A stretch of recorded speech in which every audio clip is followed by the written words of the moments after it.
ቢጎድልብንም አዋቂ ክርስቲያኖች ቁሳቁስ ቆጥረው አያመልኩትም እግዚአብሔር። ቢያጡም ቢያገኙም ተመስገን ይሉታል። ያጣውን ማን ይወደዋል? የተጎዳውን ማን ይወደዋል? የጎደለን ማን ጓደኛ ያደርጋል? ለዋስትና እንኳን የምንፈልገው ሰው እኮ አለ አይደለም? በስልጣን ከበድ በኪሎም በመልክም ከበድ ያሉ ማለት ትኩረታችን እዚህ ላይ ነው። ሰው ቁሳቁስ ፈላጊ ነው በተፈጥሮ። ይሄ ግን አዳማዊ ጠባይ እንጂ ክርስቶሳዊ ባህሪ አይ። በግምት አትናገሩ ምዕመናን። በግምት ስንቱን ጣል ነው። ከሳ ያለ ሰው ስናገኝ በቃ መሄዱ ነው። እንዲህ አይነት በሽታ ነው ያዘው። ወፈር ያለ ሰው ስናገኝ ደግሞ ዘርፎ ነው፣ ጉቦ ተቀብሎ ነው። ይህ ሰውነቱ ከበደው መውደቁ ነው። አየነው ነገር ላይ ሁሉ ኔጌቲቭ ነገር ያላቸው ሰዎች አሉ። ግምት ስንቱን ጣል ነው በግምት። አያችሁ፣ እግዚአብሔር ከዚህ ይሰውራል። ብዙ ልባቸው ያዘነባቸው ሰዎች አሉ። መጽናኛቸው ማን ነው? እግዚአብሔር ነው። የተሻለ የሚሰጥ እግዚአብሔር፣ ከምናስበው በላይ የሚያስብልን እግዚአብሔር ለእኛ ታማኝ ነው። ሞታችንን በሚመኙ ሰዎች ፊት እኛን በማቆም ያሳያል። ምክንያቱም እግዚአብሔር አዋቂ። በትዳራችን እግዚአብሔር አዋቂ ነው። በኑሯችን ውስጥ እግዚአብሔር አዋቂ ነው። በትምህርታችን እግዚአብሔር አዋቂ ነው። በመጻተኝነትና በስደተኝነት ህይወታችን እግዚአብሔር አዋቂ ነው። በብቸኝነት ጓዳችን ውስጥ ምን እንደሚያስፈልገን፣ ምን እንደሚቸግረን፣ ምን እንደጨነቀን እግዚአብሔር አዋቂ ነው። ክብርና ምስጋና ለስሙ ይሁን። በስንት ነገር ታስረናል። በዘረኝነት የታሰራለ፣ በትብትብ ህይወት የታሰራለ፣ በምቀኝ በዝሙት መንፈስ የታሰራለ፣ በሱሰኝነት የታሰራለ፣ በጭካኔ የታሰራለ፣ ፍትህ አጥቶ ተገፍቶ የታሰራለ። ማን ያወጣው ወገኖች? እግዚአብሔር ይችላል። እግዚአብሔር አያደርግልህም ብሎ ነግሯቸው የጫት ቤት በረንዳ ላይ የቀሩ ስንት ወንድሞች አሉ። እግዚአብሔር አይችልም ብሎ ነግሯቸው መንገድ ላይ የጠፉ አሉ። እግዚአብሔር ግን አዋቂ ነው። አሁን የተደቆስንባቸው ኑሮ ውስጥ ያለን ሰዎች አሉ። አሁን እግዚአብሔር በእውነት በኔ ህይወት አለ፣ በኔ ኑሮ ውስጥ አለ፣ በኔ ጓዳ አለ። ለነከሌ ፈጠን ፈጠን አድርጎ እየሰራ ነው። የኔን መንገድ አርዝሞብኛል። ምን ነው የኔ ጨለማ አልነጋ አለ፣ የኔ ሌሊት አልነጋ አለ፣ የኔ ፀሐይ አልወጣ አለ ብለን ተማረን ይሆናል። እግዚአብሔር አዋቂ ነው። በሱ ፈቃድ አንድ ቀን ይነጋልሻል። የዛን ቀን ሲነጋ የበለጠ ይደምቃል። እግዚአብሔር ያንጋልን ለሁላችን። ሌላው መጥቶ ይቀድመኛል። ስንቱ ሰው ቀደመሽ። እዚሁ ቀጨኔ ዙሪያ ተቀምጠሽ በገብርኤልና በመድኃኔዓለም በሁለት መቅደስ በየቀኑ እየተቀደሰ አንዱ ጋር ገብተሽ ሳትቆርቢ ከኋላ ከሌላ ሰፈር ሰው መጥቶ እየቆረበ እየዳነ ሄደ ወደ ቤቱ። አንቺ እዚህ ተቀምጠሽ በስጋው ደግሞ የሚጋቡ ወንድሞችና እህቶች በዙ ሰንበት ተማሪ ሆነሽ አድገሽ ዝማሬ እየሰማን የታቦቱ ልልታ ቤታችን ሆነን ማንገስ በምንችልበት ሁኔታ አጠገቡ ጋር ሆነን ስጋው ደሙ ርቀን እንኖራለን። አልጋው ጋር ተቀምጦ መድኃኒት አጠገብ እያተቃሰተ እንደሚኖረው ሰው እኛም ታመናል። ባይድ ቀድመን ወሬደ ሌላው እየመጣ ይቀድመናል። ለበረከት ለጽድቅ ለትሩፋት መድኃኔዓለም ከመቀደም ይሰውረን።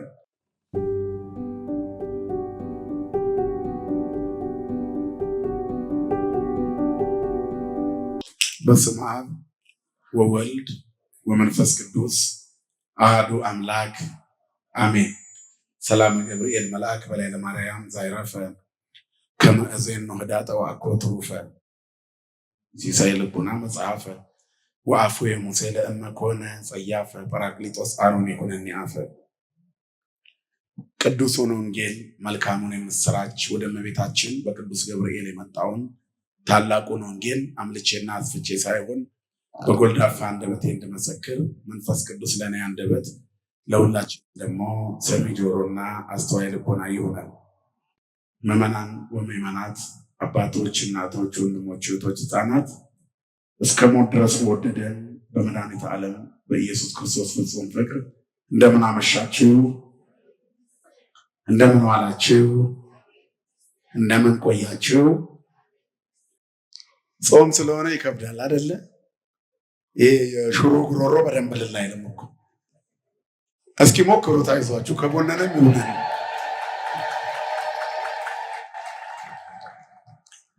ኢትትመክሁ ወኢትንብቡ አብያተ ወኢይጻ አብይ ነገር ማፉ።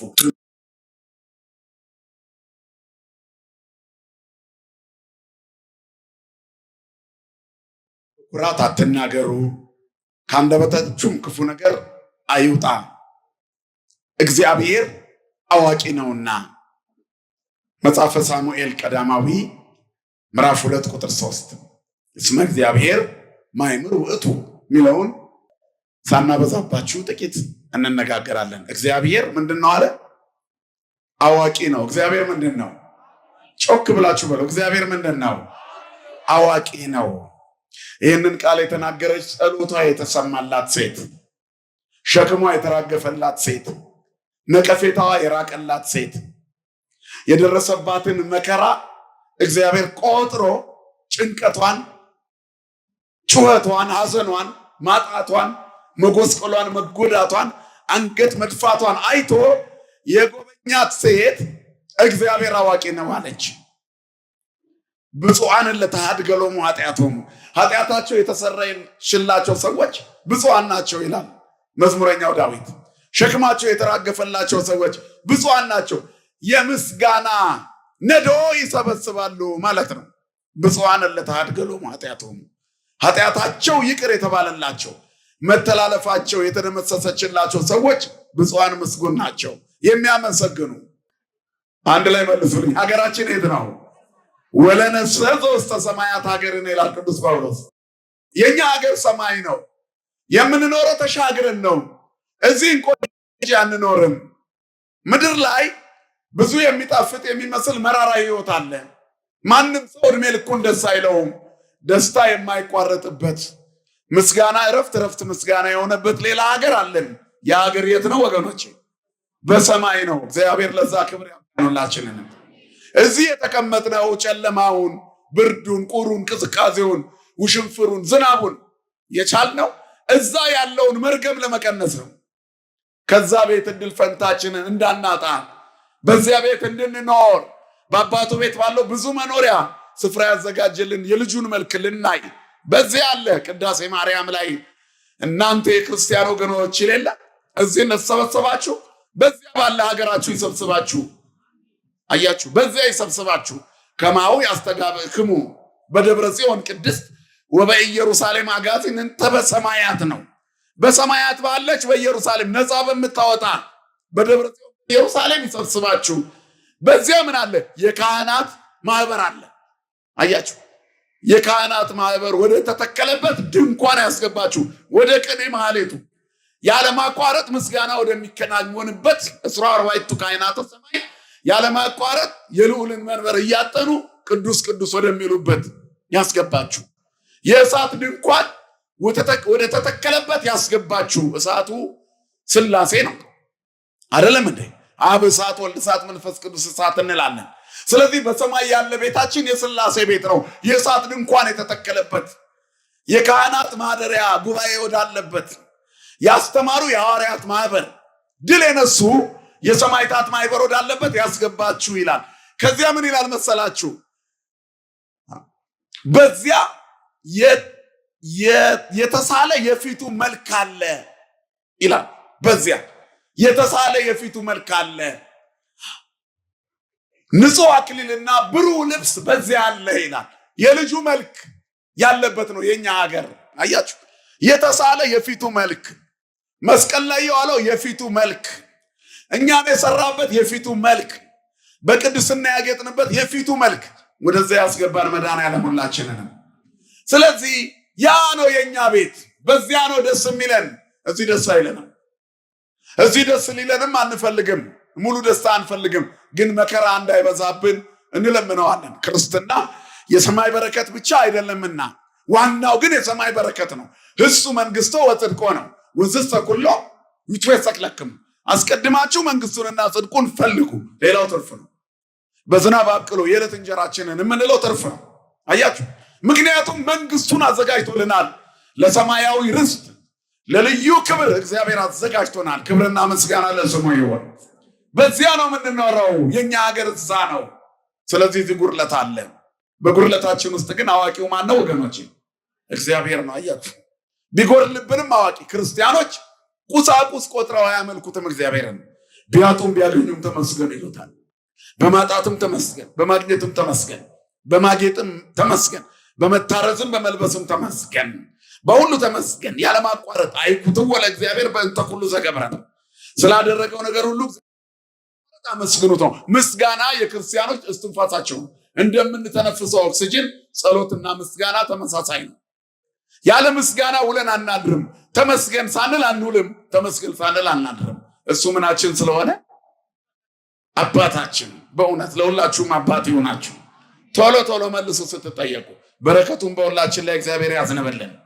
ስለዚህ ጉድለታችንን ያውቃል። አንዲት የጎደለባት ሴት ነበረች። በማጣቷ ምክንያት የምትሰደብ የምትረገም የሚያሽማጡባት ብዙ ነበሩ። ያጣውን ማን ይወደዋል? የተጎዳውን ማን ይወደዋል? የጎደለን ማን ጓደኛ ያደርጋል? ለዋስትና እንኳን የምንፈልገው ሰው እኮ አለ አይደለም እንዴ? በስልጣን ከበድ በኪሎም በመልክም ከበድ ያሉ ማለት ነው። ትኩረታችን እዚህ ላይ ነው። ሰው ቁሳቁስ ፈላጊ ነው በተፈጥሮ። ይሄ ግን አዳማዊ ጠባይ እንጂ ክርስቶሳዊ ባህሪ አይደለም። እኛ ክርስቶሳውያን ነን።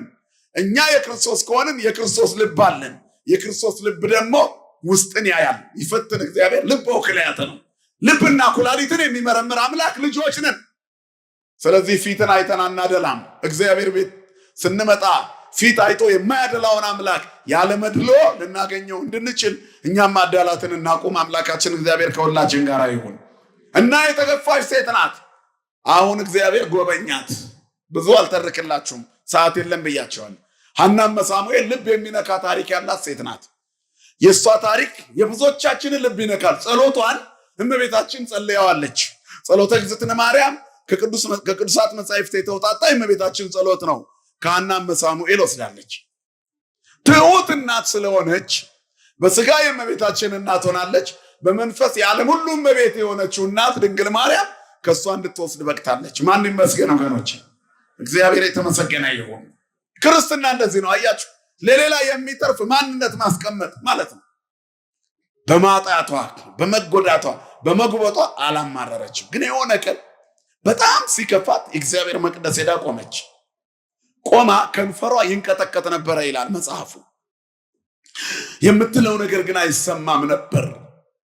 ዝም ብሎ ከንፈሯ ብቻ ይርገበገባል። እንባ ከፊቷ እንደ ውሃ ይፈሳል።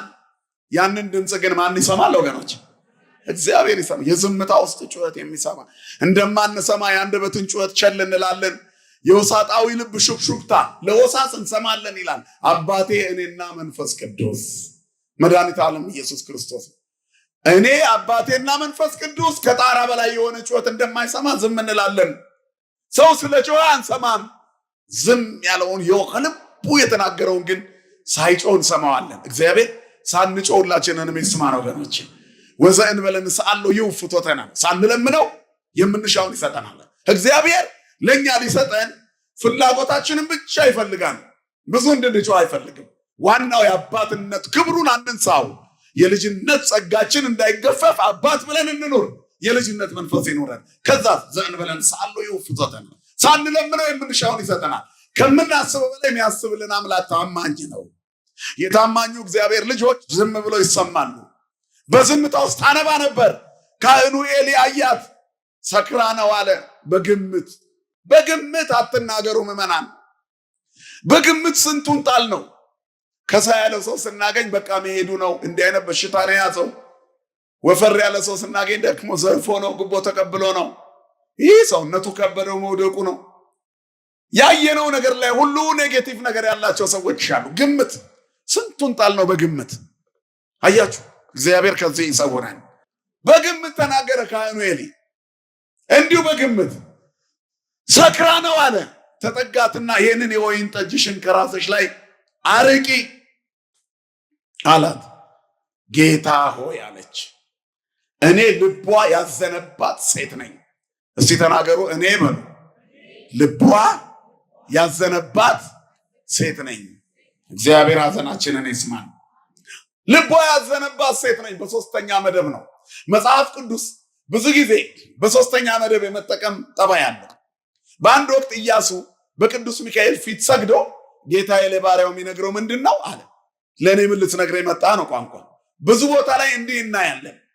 አሁንም ብቻዋን የሆነች ሴት፣ የተጣለች የወደቀች ሴት ልቤ ያዝኖ ነው አላለችም። ልቧ ያዘነባት ሴት ነኝ አለች።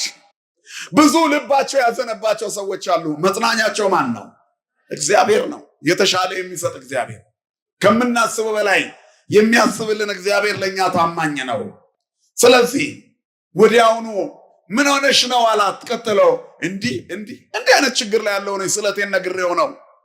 ከ3 ዓመት በኋላ ይቺ ሴት ተመልሳ ካህኑ ሳይሞት መጣች። እግዚአብሔር ስራውን የኛን ስራ ለነቀፉን ሰዎች እንዲያሳይ ዕድሜ ይስጠን ወገኖች። የእግዚአብሔር ትልቁ ስራ ጠላቶቻችንን ማጥፋት አይደለም፣ በጠላቶቻችን ፊት ለፊት እኛን ማሳደግ ነው። ወአጻድከ በቅብር እሴየ በአንጻሪሆሙ ለእለ ይሳቅዑኒ፣ በሚገዳደሩ ወይም በጠላቶቼ ፊት ለፊት ወአጽአድከ በክብረ ርእስየ ራሴን ዘይት ቀባ ይላል። በሚሳለቁብኝ ሰዎች ፊት ለፊት እግዚአብሔር በጠላቶቻችን ፊት ለፊት ራሳችንን ዘይት በመቀባት ያሳያል። ሞታችንን በሚመኙ ሰዎች ፊት እኛን በማቆም ያሳያል። ምክንያቱም እግዚአብሔር አዋቂ ነው። እግዚአብሔር ምንድነው ወገኖቼ? አዋቂ ነው። በትዳራችን እግዚአብሔር አዋቂ ነው። በኑሯችን ውስጥ እግዚአብሔር አዋቂ ነው። በትምህርታችን እግዚአብሔር አዋቂ ነው። በመጻተኝነትና በስደተኝነት ህይወታችን እግዚአብሔር አዋቂ ነው። በብቸኝነት ጓዳችን ውስጥ ምን እንደሚያስፈልገን፣ ምን እንደሚቸግረን፣ ምን እንደጨነቀን እግዚአብሔር አዋቂ ነው። ክብርና ምስጋና ለስሙ ይሁን። አዋቂ ነው እግዚአብሔር። ስለዚህ የልቧን ያውቃል። 3 ዓመት ጠበቀች። ከ3 ዓመት በኋላ ልጅ ከወለደች ከ3 ዓመት በኋላ ሳሙኤልን ይዛው መጣች፣ ሕፃኑን ሳሙኤልን። ከዚያ በኋላ ምን አለች? ቀንዴም ከፍ ከፍ አለ፣ አፌም በጠላቶቼ ፊት ተከፈተ። ዝም ያለችዋን ሴት አንደበት ሰጣት። አብ ለእጓለ እማውታ እግዚአብሔር አብ ለእጓለ እማውታ ወመኮንኖ ለእቤራት እግዚአብሔር ውስተ ቤተ መቅደሱ ይላል። እግዚአብሔር የድሃ አደጎች አባት መዝሙረ ዳዊት መዝሙር 68 አብ ለእጓለ እማውታ ወመኮንኖ ለእቤራት መዝሙር 67 በቅንፍ 68 እግዚአብሔር ያድሮሙ ለባሕታውያን ውስተ ቤቱ እግዚአብሔር የድሃ አደጎች አባት የብቸኞች ዳኛ ነው፣ የባልቴቶች ዳኛ ነው። ወመኮንኖ ለእቤራት እግዚአብሔር በቤተ መቅደሱ ይልና ብቸኞችን ያሳድራቸዋል። እግዚአብሔር ያድሮሙ ለባሕታውያን ውስተ ቤቱ ብቸኞችን በቤቱ ያሳድራቸዋል። ወያወጽኦሙ ለሙቁሃን በኃይሉ እስረኞችን በኃይሉ ያወጣቸዋል። እግዚአብሔር ያውጣን ሁላችንንም። በስንት ነገር ታስረናል። በዘረኝነት የታሰረ አለ፣ በትብትብ ሕይወት የታሰረ አለ፣ በምቀኝነት በተንኮል ሰንሰለት ሰይጣን ያሰረው አለ፣ በዝሙት መንፈስ የታሰረ አለ፣ በሱሰኝነት የታሰረ አለ፣ በጭካኔ የታሰረ አለ፣ ፍትህ አጥቶ ተገፍቶ የታሰረ አለ። ማን ያውጣ ወገኖቼ? እግዚአብሔር ይችላል። እግዚአብሔር ያውጽሙ ለሙቁሃን በኃይሉ። አያችሁ፣ አብ ለእጓለ እማውታ ወመኮንኖ ለእቤራት እግዚአብሔር የድሃ አደጎች አባት የባልቴቶች ዳኛ ነው። እግዚአብሔር ያድሮሙ ለባሕታውያን ውስተ ቤቱ እግዚአብሔር በቤቱ ብቸኞችን ያሳድራቸዋል።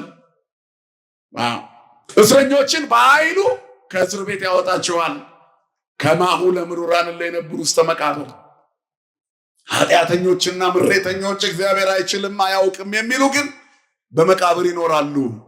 በመቃብር የመቃብር ሕይወት ቢኖር አለማለ እግዚአብሔር የማይችል የመሰለው ሰይጣን ዋሽቶ የነገረውን ዘብዙ ኃይልከ ሐሰውከ ጸላእትከ ኃይል ብዙ ሲሆን ጠላት ዋሽቶ ነገረን ይላል ዳዊት።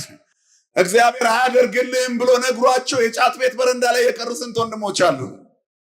እግዚአብሔር አይችልም ብሎ ነግሯቸው መንገድ ላይ የጠፉ ብዙ አሉ።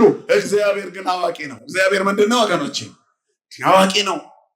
ስለዚህ አለች እንደመጣች እኔ ብቸኛዋ ያኔ ትዝ ይልሃል አለችው ኤሊን። የሳቅብኝ የነቀፍከኝ እንዲህ ሰክረሻል ያልከኝ ሴት የስካሬን ውጤትን ነው ይዤው መጣሁ አለች። እግዚአብሔር ያስክረን ሁላችንንም አሜን በሉ። ይሄ ሰካራም ሰው ጠባይ እኮ ነው ሲያይ፣ ግን ተቸግራ ነበረ። ከዚያ በኋላ ሰካራን የሚያበርድ ብቻ ሳይሆን እንደ ሰባን ቦሳ ለምስጋና ያቆም አዲስ ኃይል እግዚአብሔር ሰጣ። ክብርና ምስጋና ለስሙ ይሁን። ይችላል የኛ አምላክ የተቆረጠውን መቀጠል፣ ይችላል የኛ አምላክ ባዶነትን መምላት፣ ይችላል የኛ አምላክ የስቃይ ፋይል መዝጋት መቀየር። እግዚአብሔር ይችላል። ይችላል አይችልም? ይችላል። እግዚአብሔር አዋቂ ነው፣ ከሃሊ ነው። እስመ አልቦ ነገር ዘይሳነው ለእግዚአብሔር። ለእግዚአብሔር የሚሳነው ነገር ሁሉን ይችላል፣ ሁሉን ያውቃል። የማይችል ይመስላል፣ ይችላል። እግዚአብሔር አዋቂ ነው። ሲተው አዋቂ ነው። እግዚአብሔር ለኛ የሚያዘጋጃቸው ብዙ የህይወት መንገዶች አሉ። ያልተመለሱ ብዙ ጥያቄዎች አሉ። እንደም ሳሙኤል የሆነ ቀን ይመልስልናል። ያለቀሰችበትን ዘመናት ሁሉ ቆጠረችና አትሳቱ አለች። በኩራትም አትናገሩ እስመ እግዚአብሔር ማይምሩ። እግዚአብሔር አዋቂ ነው፣ ሁሉን አዋቂ ነው። በማጣቴ ዘመን ውስጥ ግን እኔ ከኔ ጋር ነበር። ምንም ባይኖረን እንኳን ማን ከኛ ጋር አይሆን? እግዚአብሔር። ሰው ከእግዚአብሔር ጋር ካለ ቢኖረውም ባይኖረውም ምንም ችግር የለም። አንዳች የሌለን ስንሆን ሁሉ የኛ ነው ይላል መጽሐፍ። ምንም ሳይኖር የሁሉ ባለቤት መሆን የሚቻለው ባለማይተብ ሲኮን ነው። የእግዚአብሔር ሰው መሆን ሐሳብን ከዓለም እይታ አሻግሮ ይለያል፣ ያሳያል። ከሚታየው ጀርባ የማይታየውን ያሳያል። ስለዚህ እግዚአብሔር ከኛ ጋር አይኖር። ከገንዘብ ጋር ሆነው እግዚአብሔርን ያጧሉ። ከስልጣን ጋር ሆነው እግዚአብሔርን ያጧሉ። ከብዙ ስኬት ጋር እግዚአብሔር የሌላቸው አሉ። ከብዙ ሀብት ጋር እግዚአብሔር የሌላቸው አሉ። ከታላቅ እጅግ ከሚያስፈራ ጉልበት ጋር እግዚአብሔር የሌላቸው አሉ። ከሚያስደነግጥ ግርማ ጋር ውስጣቸው ባዶ የሆኑ ብዙ ሰዎች አሉ። ኩስስ ያለ ኩስ ምን ያለው ባህታዊ ፊት እግዚአብሔር አብሮት አለ። ማን ከኛ ጋር አይሆን ወገኖች? እግዚአብሔር ከኛ ጋር አይሆን። እግዚአብሔር ከኛ ጋር ካለ ማንም አይቃወመንም። ምክንያቱም እግዚአብሔር አዋቂ ነው። ስሙ የተመሰገነ ይሁን። ስለዚህ ይኸውልህ የከንፈሬን ፍሬ ስለቴን ለቤተ መቅደስ ሰጣለሁ ያልኩትን ደረቅ በቅሎ የተባልኩትን ማህፀኔን ያለመለመልኝን የእግዚአብሔርን ስጦታዬን ተቀበለኝ አለችው ለኤሊ። የምትወደው ልጇን ለመቅደሱ ሰጥታ ስትወጣ ምንም አይነት ስስት አይታይባትም። እንደወጣች እግዚአብሔር በብዙ ፍሬ ባረካት። ማን ይመስገን ወገኖች? ክብርና ምስጋና ለስሙ ይሁን። እግዚአብሔር ይችላል። ብዙ የመከራ መንገዶች አሉን፣ ግን እናልፋቸዋለን። ጸሎት አናቋርጥ። አሁን የተደቆስንባቸው ኑሮ ውስጥ ያለን ሰዎች አለ። አሁን እግዚአብሔር በእውነት በኔ ህይወት አለ፣ በኔ ኑሮ ውስጥ አለ፣ በኔ ጓዳ አለ። ለነከሌ ፈጠን ፈጠን አድርጎ እየሰራ ነው። የኔን መንገድ አርዝሞብኛል። ምን ነው የኔ ጨለማ አልነጋ አለ፣ የኔ ሌሊት አልነጋ አለ፣ የኔ ፀሐይ አልወጣ አለ ብለን ተማረን ይሆናል። እግዚአብሔር አዋቂ ነው። በሱ ፈቃድ አንድ ቀን ይነጋልሻል። የዛን ቀን ሲነጋ የበለጠ ይደምቃል። እግዚአብሔር ያንጋልን ለሁላችን ይችላል። እግዚአብሔር ማንጋት። የእስራኤል ጉዞ ይገርማል። 430 ዓመት በባርነት የኖረውን እስራኤልን አስቡት። 5 ትውልድ ሙሉ ጡብ እያቦካ ነበር የኖረው። ኃይላቸው፣ ዕውቀታቸው፣ ጥበባቸው ምን የተሻለ ዕውቀት ቢኖራቸው የነሱን ዕውቀት ግብፅ አትፈልግም። የራሷን ፒራሚድ ብቻ ነበር ብታስገነባቸው። ከብዙ ዕውቀትና ጥበባቸው ጋር እየተረገጡ የሞቱ ነበሩ። በተለይ ወንዶች ልጆች በኩር ልጆቻቸው በሙሉ እየተረገጡ ሞተዋል። በዚህ ሁሉ መከራ ውስጥ ሲኖሩ ግን አንድ ቀን የአባቶቻቸው አምላክ እንደሚጎበኛቸው ይጠብቁ ነበር። ሁሉን አዋቂ እግዚአብሔር በጸና ክንድ በበረታ ኃይል ከዚያ እንዲወጡ አደረጋቸው። እግዚአብሔር ከማጥ ውስጥ ያውጣን ሁላችንን። ከወጡ በኋላ መንገዳቸው ረዘመ ይላል ኦሪት ዘጸአት ምዕራፍ 13 ቁጥር 17 ላይ ያለውን ኃይል ቃል ፈልጌ ነው ይህንን ታሪክ የጠቀስኩት። ምንም እንኳን ወደ እስራኤል የሚመለሱበት መንገድ አጭር ቢሆንም በፍልስጤም በኩል እንዲሄዱ አልፈለገም እግዚአብሔር። ስለዚህ ረዥሙን መንገድ መረጠና ባህረ ኤርትራን ከፍሎ ለምን የመከራ ቀን የረዘመ ካልሽ እግዚአብሔር አልፈቀደም። አዋቂ ነው እሱ። በአጭር ቢያስገባሽ መመለሻሽ ቅርብ ይሆናል። ተመልሶ ወደ ኃጢአት ለመግባት ቀላል ይሆናል። በጊዜ ተባርከው ሁሉ ሞልቶላቸው መንገድ የጠፋባቸው ሰዎች ብዙ ናቸው። በድካምና በዋጋ የሚገኝ ጸጋ ግን የእግዚአብሔር በረከት ስላለበት የአማኙም ድካም ሲጨመርበት እግዚአብሔር በጸጋ ከፍ ያደርጋል። ስለዚህ የተሰጡም ትጋቶች ካሉ በርትተን እንታገስ፣ እግዚአብሔርን ተስፋ እናድርግ። ወተሰፈው ለእግዚአብሔር ተአገስ ወአጽነ ልበከ ወተሰፈው ለእግዚአብሔር። እግዚአብሔርን ተስፋ አድርግ፣ በርታ፣ ልብህን ጠብቀው። እንባ ቢበዛም በዓይኖችሽ ላይ ጠብቂው። ጨለማው ረጅም ቢሆንም መንጋቱ አይቀርም፣ ጠብቂው። መከራው ቢበዛብህም ጠብቀው። ሁሌ ተመሳሳይ ኑሮ የምትኖር ቢመስልህም በምስጋናና በጸሎት ቀንህን መልኩን ቀይረው። የሆነ ቀን ቀንህ ይቀናል፣ እግዚአብሔር ቀና ያደርጋል። ስሙ የተመሰገነ ይሁን። በዚህ ሳምንት የምናስበው ጊዜ ነገር ግን ይህንን ሰው ከሰዎች መካከል ማን ብቻ አውቆት መጣ? ማን አውቆት መጣ? እግዚአብሔር በአልጋው ላይ 38 ዓመት ሙሉ እንደቆየ ተመለከተ።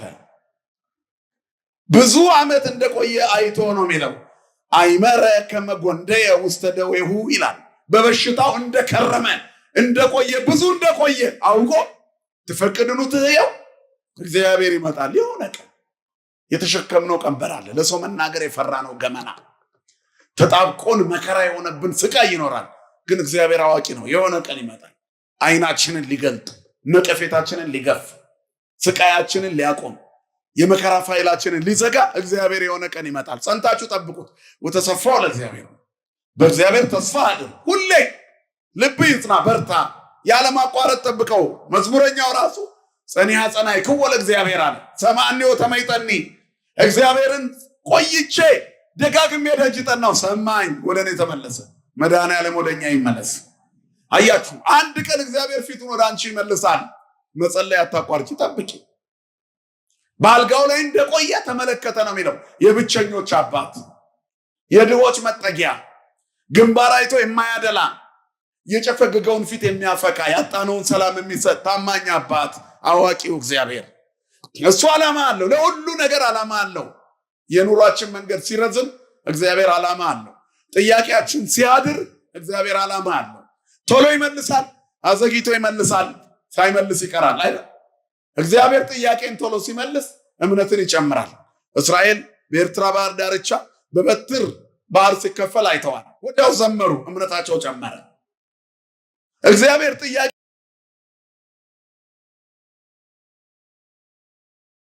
አዳም 5500 ዘመን ጠብቋል። ቀኒቱ ስትደርስ ተንሥኡ ለጸሎታል። የማያሳፍር አምላክ ከዘመናት በኋላ በሲኦል ሰላም ለሁላችሁ አለ። ክብርና ምስጋና ለስሙ ይሁን። አንድ ቀን አለ እግዚአብሔር እኛን የሚጎበኝበት ቀን። አንድ ቀን አለ እንባችንን ከዓይናችን ላይ የሚያብስበት ቀን። የሆነ ቀን አለ የደረቅንበት ጓዳችን ላይ መጥቶ ልምላሜ የሚሰጥበት ቀን አለ። የጎበጠ ትከሻችንን ቀና አድርጎ ልጅነታችንን የሚመልስበት ቀን አለ። የስቃይ ፋይል አይቀጥልም። እግዚአብሔርማ የመከራ አጀንዳ ይዘጋል። ስሙ የተመሰገነ ይሁን። ስለዚህ ቀን አለ፣ ጠብቁት። እግዚአብሔር በለሱን የጠበቀ ምንድን ነው የሚለው? ይበል ፍሬያ ነው፣ ፍሬዋን ይበላል። ጌታውን የሚተማመን ይከብራል ይላል። መድኃኔዓለም ያክብረን ሁላችንን። ስለዚህ ይህም ሰው የሆነ ቀን ነበረው የሚጠብቅበት ቀን። 38 ዓመት ሙሉ አልጋው ላይ ነበር።